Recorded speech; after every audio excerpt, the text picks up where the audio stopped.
नमस्कार साथियों, आज हम आपके सामने रासायनिक बलगतिकी केमिकल काइनेटिक्स चैप्टर में शून्य कोटि की अपक्रिया के लिए समाकलित वेग समीकरण कैसे निकालेंगे उसको देखते हैं।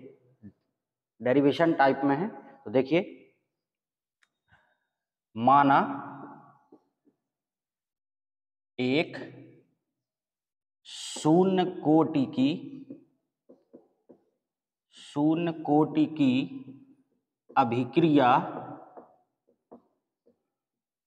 निम्न है। शून्य कोटि की अभिक्रिया, एक मान लिया, कोई भी अभिक्रिया लिख देते हैं इस प्रकार से। इसका मतलब ये हुआ R इधर कोई अभिकारक होगा और वो काय में बदलेगा, उत्पाद में। तो अभिकारक को इंग्लिश में रिएक्टेंट बोलते हैं, तो R लिख दिया। उत्पाद में बदलेगा तो उत्पाद को इंग्लिश में प्रोडक्ट बोलते हैं, तो P से प्रदर्शित कर दिया। बाकी इसकी जगह पे आप कुछ भी लिख सकते हैं। ये रिएक्शन का एक प्रारूप है। तो इधर अभिकारक होगा, इधर उत्पाद होगा, तो R इक्वल P। इसके बाद प्रारंभ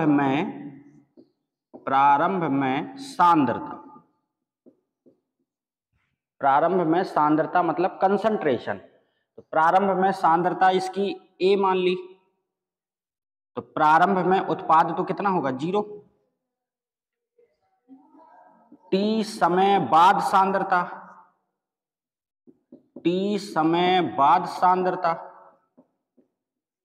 तो साथियों आपको पता है जब T समय हो जाएगा, कुछ समय बाद अगर देखेंगे तो ये जो अभिकारक है ये कुछ ना कुछ खर्च होगा। तो मान लिया X खर्च हो रहा है। ये जो शुरुआत में आपने A इसकी मात्रा ली है, सांद्रता ली है, कुछ समय जब बीतेगा तो ये कुछ ना कुछ तो खर्च होगा। तो कितना खर्च हुआ, वो मान लिया कि X खर्च हो रहा है। तो अगर ये X खर्च हो जाएगा तो बचेगा कितना, A था, X खर्च हो गया तो कितना बचा, A माइनस X। और जितना ये खर्च होगा, X खर्च हुआ, वही जाके क्या बनाएगा, उत्पाद। तो ये क्या बन जाएगा, X।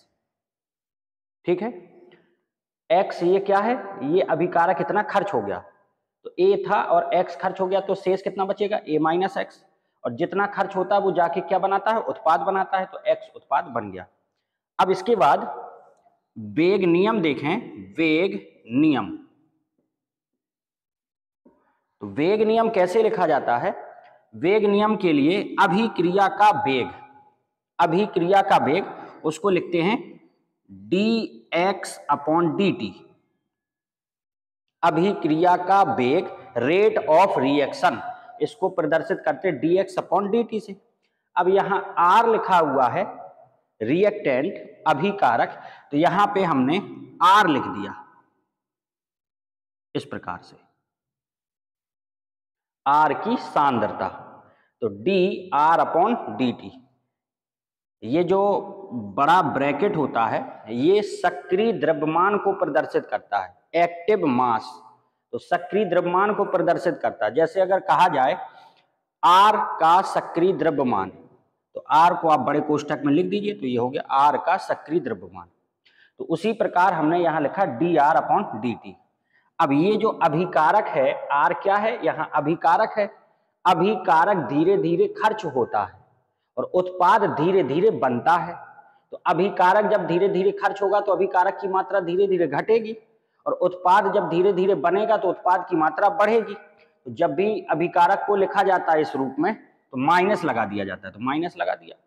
ये माइनस यह प्रदर्शित करता है कि अभिकारक की मात्रा धीरे धीरे कम होती जा रही है, तो ये माइनस लगा दिया, बराबर K।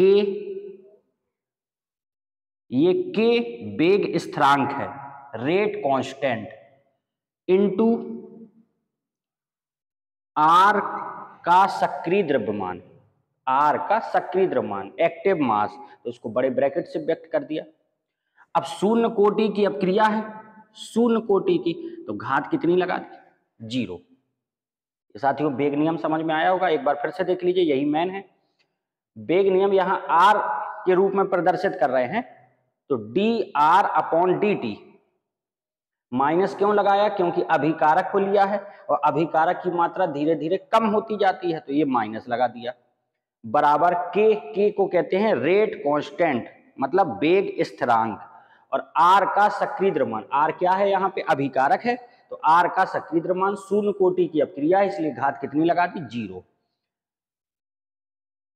जहां k वेग स्थिरांक है, वेग स्थिरांक मतलब रेट कांस्टेंट। चलिए आगे देखते हैं। अब यहां अगर किसी पर भी घात 0 हो, उसका मान कितना होता है साथियों, 1 होता है। तो minus D R upon D T बराबर के, और इसका मान कितना हो जाएगा 1, माइनस का डी आर बराबर, इसका इधर गुणा करा दिया, इधर गुणा करा दिया तो ये हो गया के इंटू डी टी। ठीक है, गुणा करा दिया तो ये हो गया के इंटू डी टी। अब ये जो डी लिखा हुआ है डी, इसको कहते हैं डिफरेंशिएशन, मतलब अवकलन। डी डिफरेंशिएशन अवकलन, और ये होता है समाकलन का चिन्ह। ये अवकलन है, ये समाकलन है। अवकलन और समाकलन एक दूसरे के विपरीत होते हैं, उल्टे होते हैं। डिफरेंशिएशन, इंटीग्रेशन, अवकलन इसको बोलेंगे, समाकलन इसको बोलेंगे, एक दूसरे के विपरीत होते हैं। जब एक दूसरे के विपरीत होते हैं, उल्टे होते हैं एक दूसरे के, तो यहां अगर आपको अवकलन मतलब डी को समाप्त करना है, हटाना है, तो क्या करना पड़ेगा, समाकलन करना पड़ेगा, क्योंकि डी को हटाएगा कौन, जो इसका विपरीत होगा। तो अवकलन को हटाने के लिए किसका उपयोग करते हैं, समाकलन का। तो इधर अगर आपको डी हटाना है तो क्या लगाएंगे, समाकलन। तो अगले स्टेप में दोनों साइड का, पक्षों का समाकलन करने पर, जब समाकलन करेंगे तो ये चिन्ह लगा दिया, माइनस का डी आर का सक्रिय द्रव्यमान, समाकलन का चिन्ह के इंटू डी टी। अब देखिए समाकलन का चिन्ह ये है और ये अवकलन का है, एक दूसरे के जब विपरीत हैं तो कैंसिल हो जाएंगे। जब कैंसिल हो जाएंगे तो बचा क्या, इधर माइनस का आर अकेला बचा, बराबर ये के पहले से नियतांक है, स्थिरांक है, तो के को बाहर कर लिया।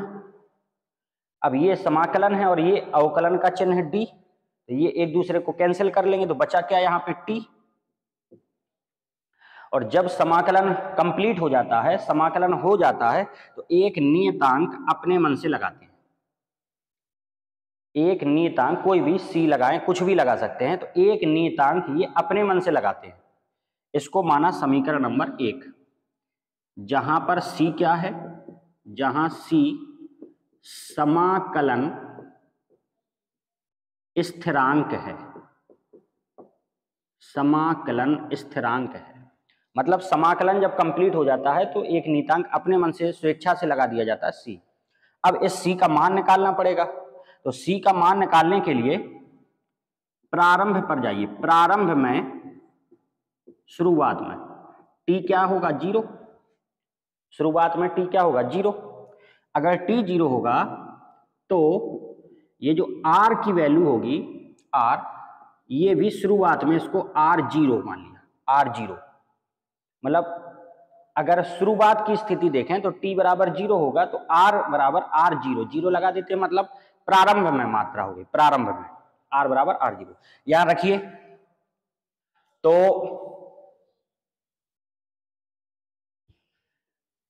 समीकरण 1 में मान रखने पर, मान रखिएगा, तो माइनस आर की जगह क्या रखेंगे, R0, R0 बराबर के इंटू टी की जगह क्या हो गया 0 प्लस सी, तो सी बराबर आ गया माइनस का R0, ये तो 0 हो गया, सी बराबर माइनस का R0। सी का मान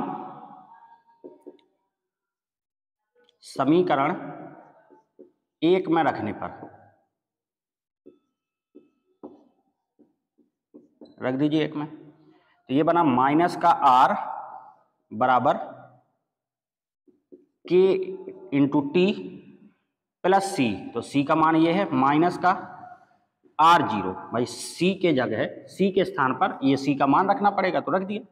अब इसके बाद पक्षांतर किया तो के टी बराबर क्या हो गया, k इंटू टी बराबर, तो इसको इस तरफ लाए, जब इसको इस तरफ लाएंगे तो प्लस हो जाएगा, तो ये हो गया और ये ज्यों का त्यों।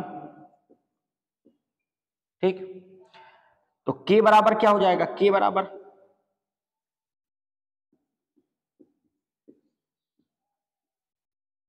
t को बटे में ले आएंगे, इधर इनटू में है, पक्षांतर करेंगे तो ये बटे में आ गया। अब आप देखिए r0 मतलब प्रारंभ में सांद्रता, सांद्रता मतलब सक्रिय द्रव्यमान, ये बड़ा कोष्टक है, तो सांद्रता मतलब कंसंट्रेशन या उसी को कहेंगे सक्रिय द्रव्यमान, एक्टिव मास। तो ये शुरुआत में कितना है, तो शुरुआत में कितना है a, तो इसके स्थान पर हम a रख सकते हैं। अच्छा ये जो r है ये क्या है, बाद में सांद्रता t समय बाद, तो t समय बाद सांद्रता आपकी कितनी हो गई, a माइनस एक्स, यहां अपन a माइनस एक्स रख सकते हैं, इसमें रखिए, तो k बराबर a minus x upon T, a से a कट जाएगा, माइनस इधर जाएगा तो प्लस हो जाएगा, तो k बराबर x अपॉन टी, ये हमारा लास्ट में समीकरण निकल कर आ गया। k क्या है, वेग स्थिरांक है, x क्या है, खर्च हुई मात्रा या विघटित मात्रा, t क्या है, समय है। तो ये इस प्रकार से, अगर ये r0 क्या था, प्रारंभिक सांद्रता, और ये r क्या था, t समय बाद सांद्रता। तो साथियों इस प्रकार से ये समाकलित वेग समीकरण का डेरिवेशन आपका कंप्लीट हो गया। एक बार फिर से देख सकते हैं, मेन यहां से स्टार्टिंग है, तो यहां से आप लिखेंगे कैसे, तो ये r था, तो D R upon D T, इसको कहते हैं अभिक्रिया का वेग। अब अभिकारक लिखा है तो अभिकारक की मात्रा धीरे धीरे कम होगी तो ये माइनस प्रदर्शित करता है, बराबर के क्या होता है, वेग स्थिरांक होता है, और इंटू अभिकारक, अभिकारक कौन है, इधर r का सक्रिय द्रव्यमान, शून्य कोटि की अपक्रिया है तो घात 0, अब किसी पे घात 0 उसका मान कितना होता है, 1 हो गया, इधर इसका इधर गुणा करा दिया तो ये आ गया। अब d मतलब अवकलन, और अवकलन को अगर हटाना है तो अवकलन का विरोधी कौन होता है, समाकलन, तो समाकलन कर दिया, समाकलन किया तो ये समाकलन है, ये अवकलन है, एक दूसरे को कैंसिल कर लेंगे, ये भर बचेगा, ये के नियतांक है तो बाहर आ गया, ये समाकलन या अवकलन एक दूसरे को कैंसिल कर लिया तो क्या बचा t, और जब समाकलन हो जाता है तो एक नियतांक अपने मन से लगा देते हैं, तो अपने मन से लगा दिया। अब इसका मान निकालना पड़ेगा, तो शुरुआत में पहुंच जाइए, प्रारंभ में t कितना रहता है, 0, अगर t 0 रहता है तो ये जो मात्रा है ये भी प्रारंभिक वाली हो जाएगी, प्रारंभिक वाली को काय से प्रदर्शित किया है, r0 से, मान रखा, मान रखने पर किसका मान निकला आपका, c का मान, c का मान वापस समीकरण 1 में रख दिया, तो समीकरण 1 में रख दिया, इसको हल किया आपने, तो हल करने पर k बराबर x अपॉन टी आ गया। उम्मीद करते हैं साथियों समझ में आया होगा आपको, धन्यवाद।